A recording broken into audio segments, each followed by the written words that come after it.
আসলে আমার আলোচনাটা না হলে ভালোই তো, কারণ যে পরিচয় আমার দেওয়া হয়েছে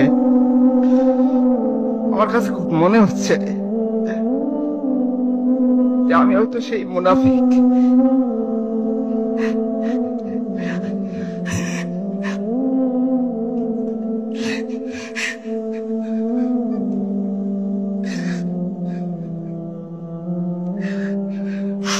আমি এখানে আলোচনা করব, গিয়ে দিন শেষে আমার ছোট্ট সন্তানকে দেখে আমি আমার আলোচনা নিজেই ভুলে যাব। আমি এখানে আলোচনা করব আমার ওয়াইফের সাথে আমি ঠিকই আনন্দে আমি ঘুমাবো। আমি আলোচনা করব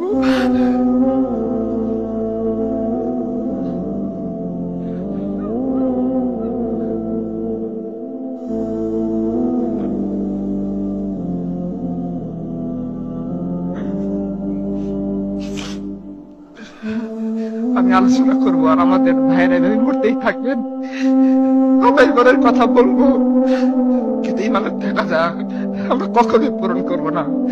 আমরা আব্দুল্লাহ ইবনে সুরাইলের সবাই কাতারে ঢুকে যাবো, কখন আবু বকর ওমরের মতো দাঁড়িয়ে মুসলিম উম্মার দায়িত্ব নিতে পারবো না।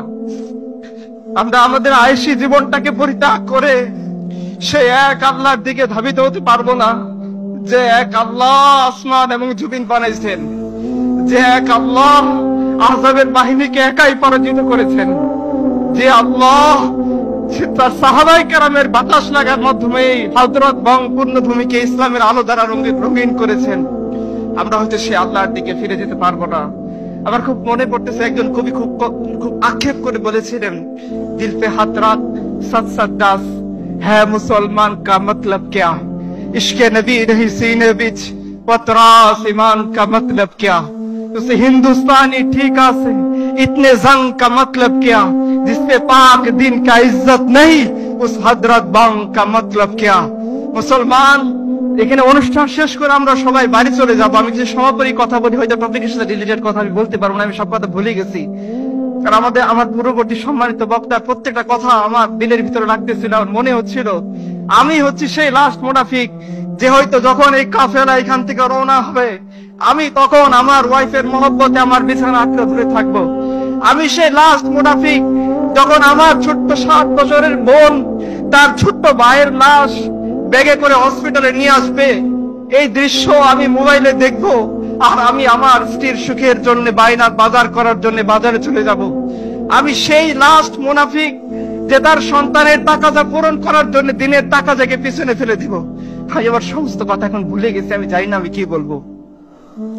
আমি শুধু এটাই বলতে চাই যে আমাদের পূর্ববর্তী সম্মানিত বক্তার কথা যদি আপনারা বুঝে থাকেন, একটা বড় দায়িত্ব আমাদের সামনে অপেক্ষা করতেছেন। আমরা জানি আমরা এই দায়িত্ব পালন করতে অক্ষম, কিন্তু আমাদের মাবুদ সক্ষম। তো আমরা জানি এই দায়িত্ব আমরা পালন করতে পারবো না, কিন্তু আমাদের রব আমাকে সেই শক্তি দিবেন। তো আল্লাহ তুমি আমাদেরকে সেই শক্তি দান করো। আল্লাহ তুমি আমাদেরকে মাটি কামছে তোমার দিনকে আঁকড়ে ধরে থাকার তৌফিক দান করো। আল্লাহ তোমার দিনের উপর আমাদের মৃত্যু দান করো। আল্লাহ মসজিদে আকসাকে তুমি তো মুক্ত করেই দিবা, আমার মধ্যে একটা খুঁতটাকে ওই কাফেলায় তুমি শরীক করে দিও। আল্লাহ আল্লাহ তুমি